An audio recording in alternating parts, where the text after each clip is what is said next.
Hey everyone, welcome back to my channel. My name is Valerie Dison, and today we are working on this easy beef stew recipe. Tender beef stew, slow cooked to perfection.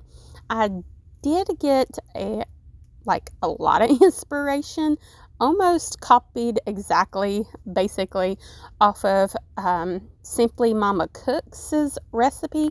I will have that linked in my description box below in case you want to click on hers and check her out, because, basically this is her recipe and I'm just like recreating it using things that I already had and stuff, but I did get some stuff that she recommended doing. And I do need to make my own beefy onion soup mix. Maybe I'll do that in the future, but anyways, let's get on with this.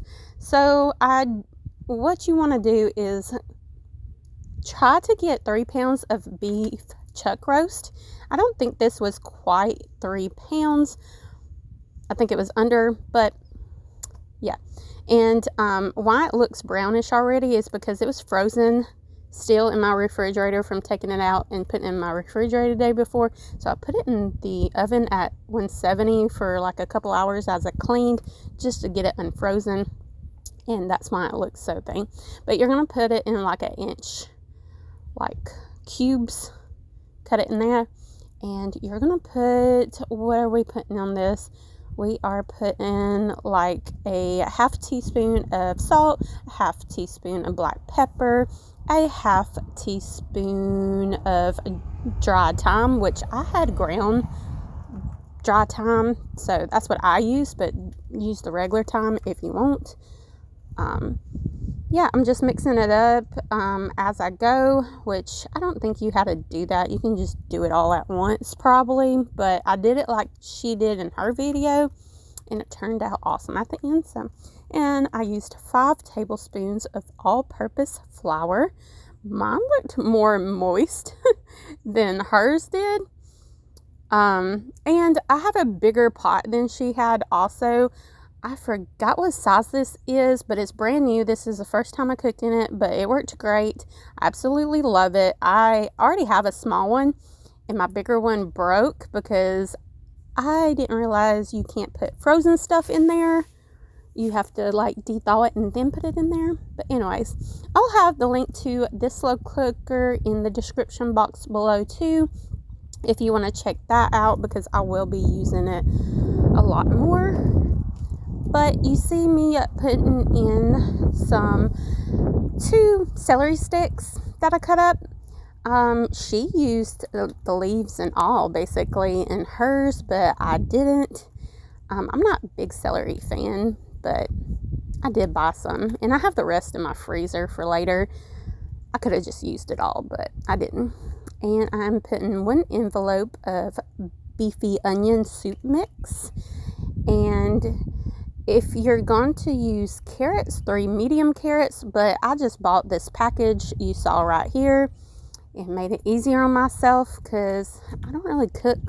I mean, I cook with carrots pretty often, but I was just trying to budget it in. And these potatoes came out of my garden that I grew. I digged them up like a day or 2 before this video. And you want to aim for like 1.5 pounds of potatoes, which mine was like 2 pounds before I peeled them. So I guess that's about right. And yeah, we're just going to, oh, and I put 1 dry bay leaf in there. And I'm putting it in there at, I forgot, what degree was it? What degree? I don't remember what the setting of it was. But yeah, I put it in there for, oh yeah, I put it on high for 3 hours. I forgot I'm doing it in a slow cooker. And this is what it looked out.